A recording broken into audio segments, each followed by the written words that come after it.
Right then people, well you join me today on a Triumph Tiger 1200. Not put my phone in the right pocket. You'll recognise this place if you watch the channel from my Chuono camping video. Oh no, my Chuono exhaust video. Yeah, so I picked the bike up this morning. I can't get my phone in my pocket. Come on, what are you doing? There we go. Yeah, picked the bike up from Ewell's Triumph in Blackburn this morning. They've booked it out for a demo for me from 10 AM till 4 PM. So that's very nice of them. Guy there called Jason, very helpful. Fully recommend his services if you don't know whether you can choose, but nice guy. And it's a bit of a bittersweet day in a way. I've thoroughly enjoyed the ride, and I'll take you through the bike and my impressions of it. What I did do though is I rode it home first, and I thought I better just see if I can actually fit it down the side of the house, and I can't. So I put a picture up. It's massive, and I knew it was going to be big, which is why I'm doing what I'm doing today. However, not the answer I wanted. Right, have we got everything? So first of all, we're on the higher of the two seat settings, and I'm pretty flat-footed across both of those, so that's good. I'm 5'11", so or a half, give or take half an inch. So yeah, turning the bike on, so you go all the way down here. It's got a remote start key. It wakes itself up, and then it's clutch in and start. You've got hazards. You've got a lock here for the steering lock. You just click that button and it locks, which is pretty cool. The rake, if that's the right word, is huge on these. It makes turning this big thing around quite easy. It's big, but it's not very heavy. It's not, you know, I first saw one and I was almost a bit intimidated, like bloody hell, the size of that thing. It's not that bad. You've got home. You can set whatever you want on here, so you toggle it with this one down here, so you can do all the display stuff, riding aids, damping, etc. Fuel, so you can Bluetooth through your phone in the next bit and then have it projected on there. And then in terms of modes, you've got sport, road, rain, rider and off-road. So we're going to go on roads there because it was a bit bumpy. It is a bit wallowy actually in road, but again you can adjust the damping. Sport is a lot firmer suspension. Yeah, we can change it on the go. You've also got here heated seats. Doesn't come, this is the GT Pro, probably should have said that earlier. Doesn't come with heated seats as standard. They are an optional extra, but it's a plug and play. So, oh, that's another thing I was going to show you. You basically buy the seat, plug it in, and then that's all wired up and just works. It does come with heated grips as standard. I don't want that anymore. How do I get it off? One thing I've noticed when I was doing a U-turn, because I made a mistake, is when you let the clutch out, it gives you some revs, which I think is fantastic, because I know on your test they say never front brake while you're doing slow speed manoeuvres, but because I don't like being told what to do, I do that all the time, which means I've also got 2 feet to scoot across the road if I need to. So I find that really useful, because I do just dab on the front brakes very gently.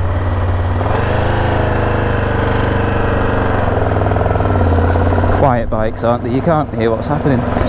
So I'll shut the old lid. It took me about 10 or 15 miles just to kind of get used to her. She's not lacking power. You probably just saw then that the front does dip. A lot of suspension travel there in road.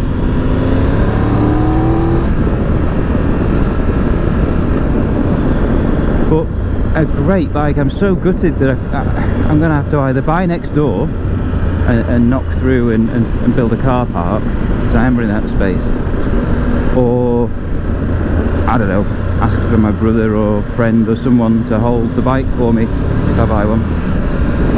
My mum will be happy because she's always telling me off for buying bikes. Another thing I've noticed as well, very early on, is that I recognise now why people have the adventure helmets. I thought it was purely just because you get to see more stuff. Well, and I think that is the reason, but what I've noticed is with a race helmet, when you're on a superbike, your body's already looking down and you're looking up through.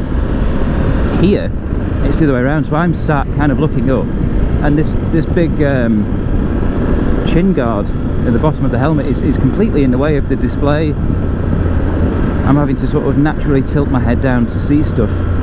So it's just the opposite, and the adventure helmets are a lot wider, and I've actually got a modular Scorpion helmet which flips up as well. It's pretty cool. We've got integrated sunglasses, so you don't have to keep taking spare visors and swapping them out. The reason I'm not wearing it today though is that this helmet I've got on, which is another Scorpion, and it's a bit older, I know does audio well. Just the adventure helmet, it's a bit blustery on the microphone where how I set it up. So without getting around that, I thought I'd wear this one today. And I'll do a product review as well of all the sort of gear that I've got. I'm not sure whether people are interested in that, but I've got a casual setup today which you don't normally see me wear so much. And I kind of bought this for more of a touring. It's the first day I've actually worn Cooltech. Sorry, I thought something there. Cooltech base layer, which is, I am sweating a bit. It's 22 degrees I think, and there's hardly any wind. I mean, it is a bit hot, so that's handy. And I've got the Dainese, I think it's the Tempest 3 jacket, and I've unzipped the winter linings, that's at home.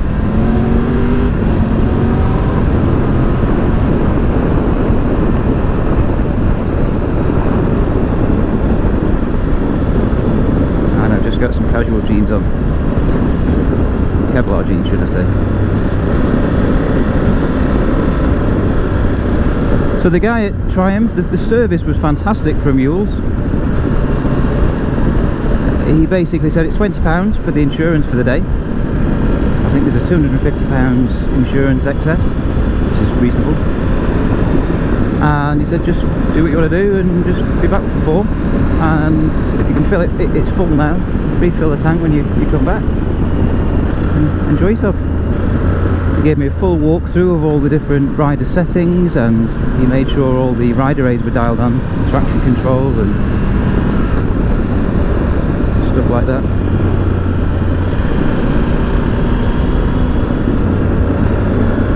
I know it would have been good to get a few clips of my very first impressions, which are how tall you are. And I mean, a lot of this is obvious, I guess, if you... But don't forget, I'm used to riding superbikes, and I went there on my Chuono. So I thought that's the nearest thing I've got as a comparator. And yeah, it's very different. The steering's very slow. I think it's a 19-inch front wheel on this. It's flat out. I mean, she's not slow. The problem with standard exhaust is that I can't hear the bike. And I've got my earplugs in because this screen, it's very, very blustery. That is probably one of the first things I noticed, is how much wind noise there is from the screen. And I thought that would have done away with it, to be fair, but whether it's coming around the side, you can lower it, which makes it worse. You can raise it. So yeah, sometimes when I hate the wet. Going into really slow speed corners, I feel like the bike's stopped on me. I can't hear it. Which is why you need a race exhaust system on every bike you have. So the quick shifter and the down blipper are really nice. It feels very precise. Comparing that to the Chuono, which is I'm using it in a different way. Normally I'm hanging on for dear life when I'm flipping up on the Chuono one. So I have the tendency to miss one or two, or not be as firm as I need to. this, quite casual riding. Yeah, it's really nice.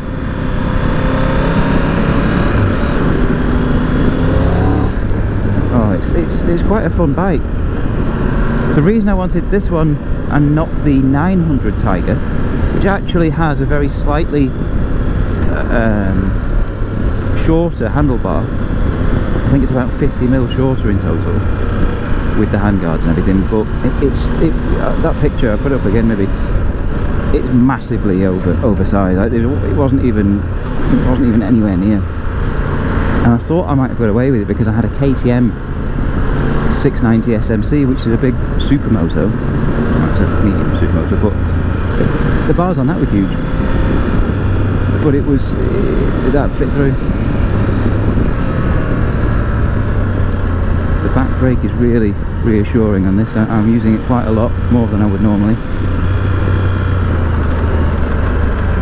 Just kind of pulls you around the corners a bit, I guess. Oh, I want to jump in a paddling pool with a Magnum.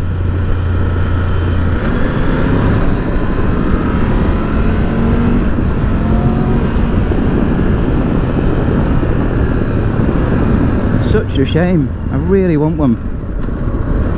Really want one. And it's just it's made it so clear to me now how you should tour. So the idea, my pipe dream of doing it on a Chuono and maybe spending a couple of weeks, unless you're Airbnb-ing it, and you're going to be sore when you get there. I came back from a camping trip yesterday. See, these videos come out every couple of months or whatever. I've done 3 in 3 days. But yeah, and I'm a little bit sore from that because well, not sore, but just a bit achy because I was all cramped up on the bike. And so something like this is just exactly what you want. The seat height adjuster, by the way, you just lift the seat up. There's like a little springy lever thing. You just clip it into the lower or higher position. It took him about 20 seconds to change it.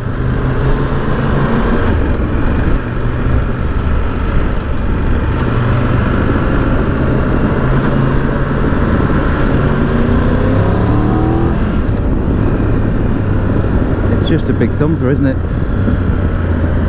And a lot of waves today as well. There's cars and stuff have been waving because when they thought I was videoing, but I wasn't. Yeah, really nice bike this. So the 900 has the... I'm just going to open the visor, hopefully it doesn't ruin all the audio. Just need a bit of breathe. The 900 Tiger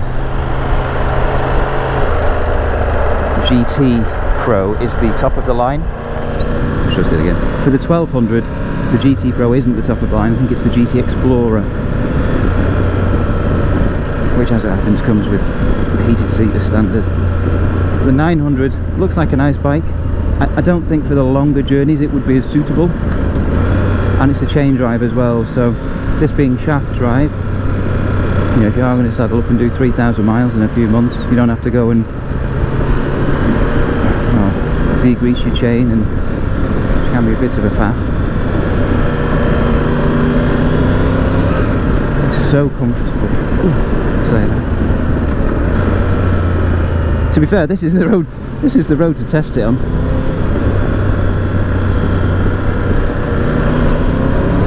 The longer I'm riding it,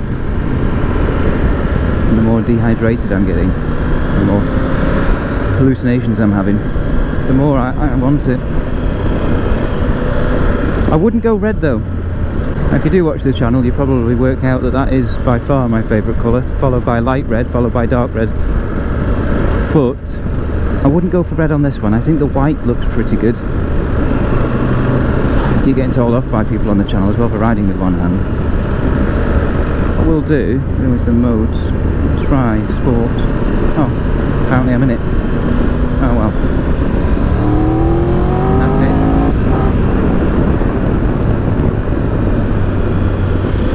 Yeah, really capable bike, and I never really thought this for an adventure bike.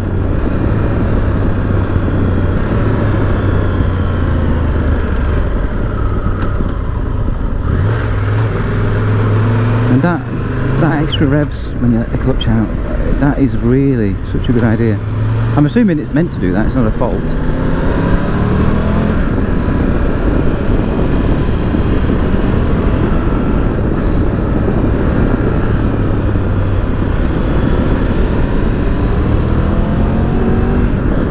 And one thing I will say to people as well, I was always a little bit, I'll probably use the word intimidated by the big adventure bikes. I saw my friend drop one, a GS BMW, and the wind just caught him, and the next minute his bike's on the floor and he's frigging around trying to pick it up. I could have helped him, but you know.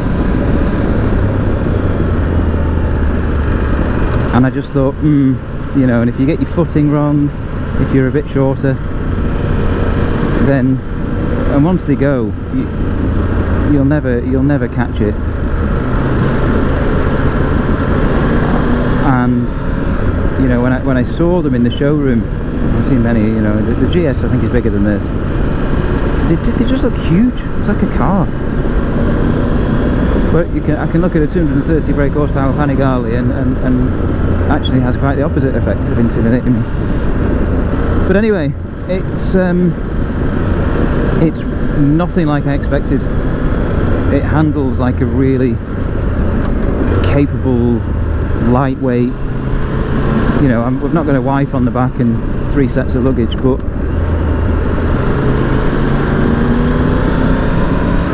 with the big bars you've got great control. Shaft drive, I was going to come back to that. It is a bit clunky, I find.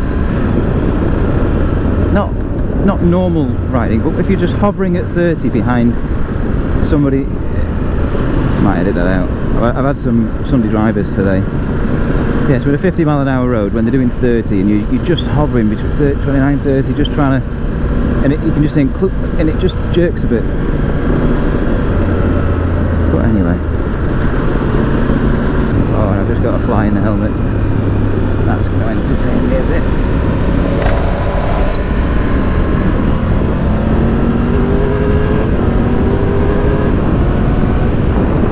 Trying to look over the top of that screen.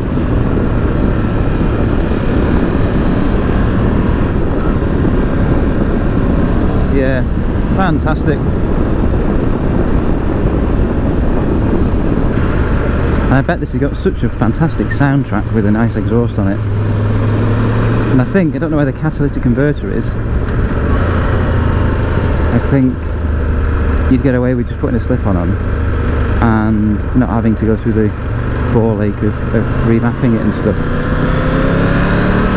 Which saves a bit of money, because I've just paid, I think, about £400 for a Gabbro up map on my Tuono.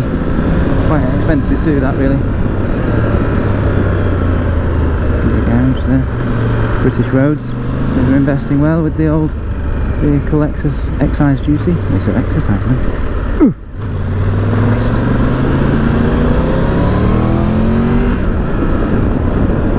Another possible criticism, actually, is the indicator. So there's little to no resistance on it, so it's very hard to, you know, when you get that reassuring positive click, you can feel it with your thumb that you know you've put the indicator on when you're changing lanes on the motorway, for example. I pump that and I'm like, oh, has it? And I have to look at the screen because I'm not convinced. It does have self-cancelling indicators though, which are pretty cool. Although I always worry, I'm not using them today, I always worry that if it just doesn't quite think you've made a turn, but you have, and you've still got your left indicator on, someone's going to pull out of you and you're going to end up over the top of them. So I don't think... Oh, it flies back. So I think terms and conditions for the test ride, by the way. Ooh. I think you have to be over 30 years old. No more than 9 points on your licence. Obviously, valid UK driving licence. Not sure whether an international one would work.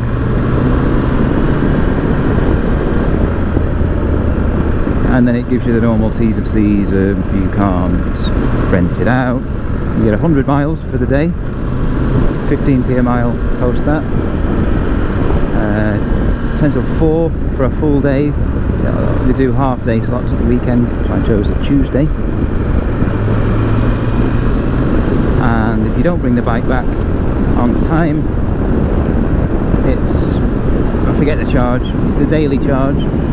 And if you steal the bike, they charge you for that as well, which I think is fair.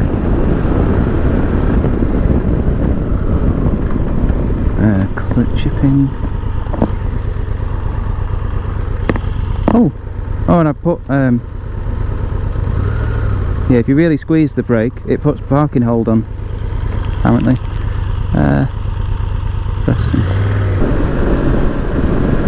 Yeah, so if you watch the channel, I recently did a video of my Tuono. Well, it was yesterday actually, but the video will be out before this, where I went camping. So I literally just took enough stuff to get me overnight, and it was fun. Enjoyed it, despite being on my own. And I thought with the adventure bike, you know, I could get a stove as well and some cooking stuff. Just be a little bit more creature comforts. Can you hear that buffeting? I don't know whether it's coming through on the audio, but that's the only thing I don't like about it. And you don't get that on the big super bikes that I've found. Oh, there we go. Let's do a slow speed manoeuvre.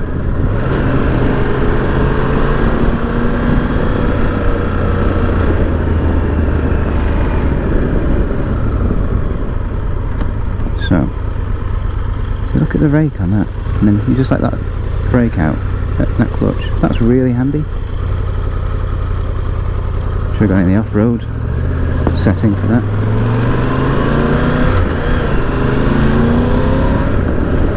So ideally I wanted to be coming down the back of Clitheroe and went to Blackburn in the end, but I didn't see it. Worst case we'll go Preston. Clitheroe's 10 miles that way. That's where I really want to go, to be honest. Let's try that. Sets off in third as well.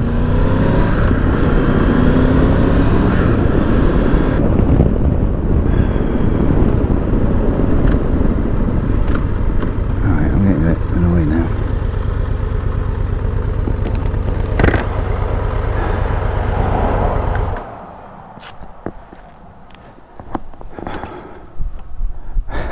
I'm just lost. Oh.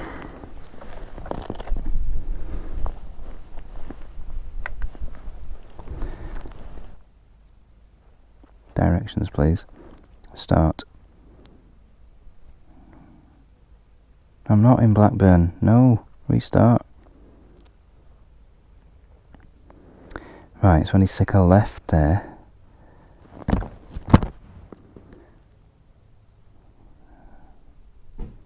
Forty Acre Lane.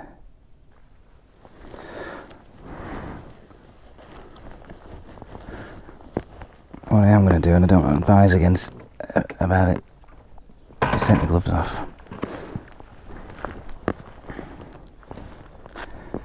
I can't keep stopping and doing that.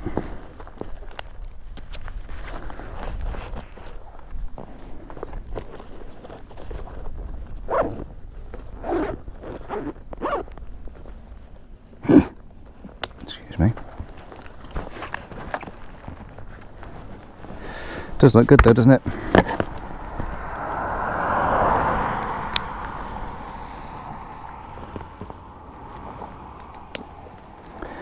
Right. Phone at the ready. Apparently as well, he told me that the range on the Key has been reduced by Triumph because there were issues with people having their bikes stolen.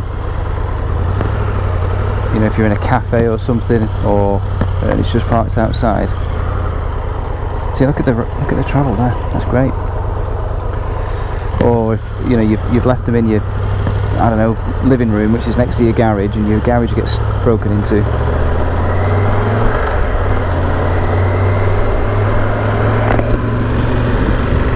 Adventure position as well. So we're going to fork slight left soon, and then we're looking for a right down Summit Lane.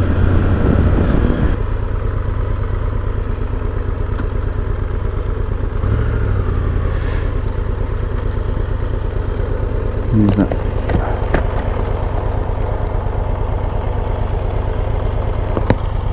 Can't be up there, surely.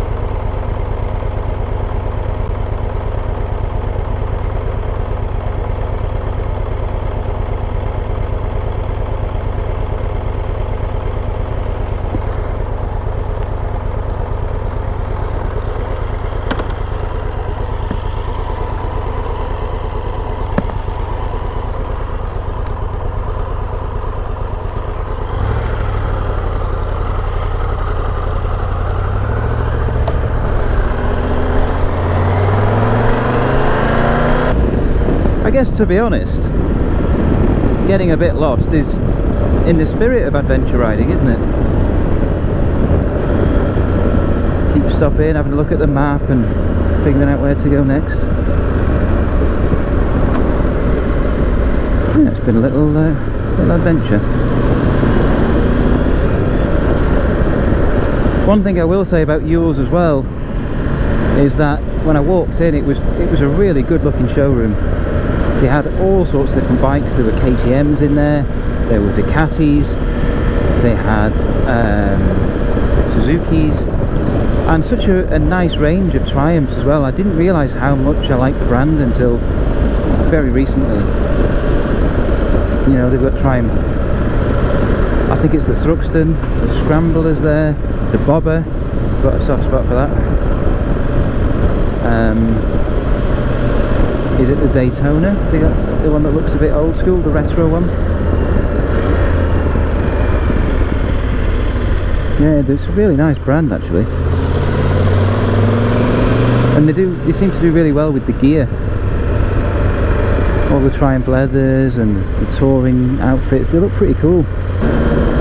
So, lifestyle brand, I guess. Right, well we're going to be driving into the middle of Blackburn now, which is not the greatest of footage. So while I've still got the battery, some juice in this one, I'll switch off and I'll show you us arriving to Ewells and just a little look through the showroom and stuff.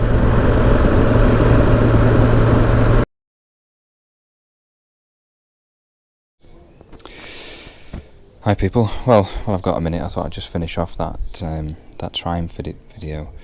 So when I got back to the dealership, I told the guy, so I took it home, I just can't get it down the side of the house, and I said, is there anything we could do? Could you put different bars on it, or slimmer bars? And he said, we could do something like that, but it will completely ruin the ride. You know, you'll be struggling, the turning won't be the same. So yeah, it is a bit of a shame. Fantastic day out though, and I'm actually at my friend's house. I'm sat in his garden before he comes home from work. We're off to Carnforth for a bike meet, which will be on the channel soon. So he said as well, the BMW GS is a bigger bike, but the Triumph is actually heavier, and that was quite surprising, because I mentioned before, you know, the size of these bikes really put me off initially, and yeah, couldn't get over how nimble it was. I was turning it around, you saw in some of the things where I kept going the wrong direction, you know, backing it up into sort of driveways, and then it was absolutely fine. Probably helps if you're a little taller, but then the seat does lower from the position I had it in. So yeah, thoroughly recommend a test ride. Fantastic service at Triumph. He kind of just said, if you ever want to come back or ride something else, just let us know. So he certainly wasn't a pushy person trying to throw bikes down my throat. I think they rely on them selling themselves for the most part. So thanks again for watching, and I'll catch you on the next one.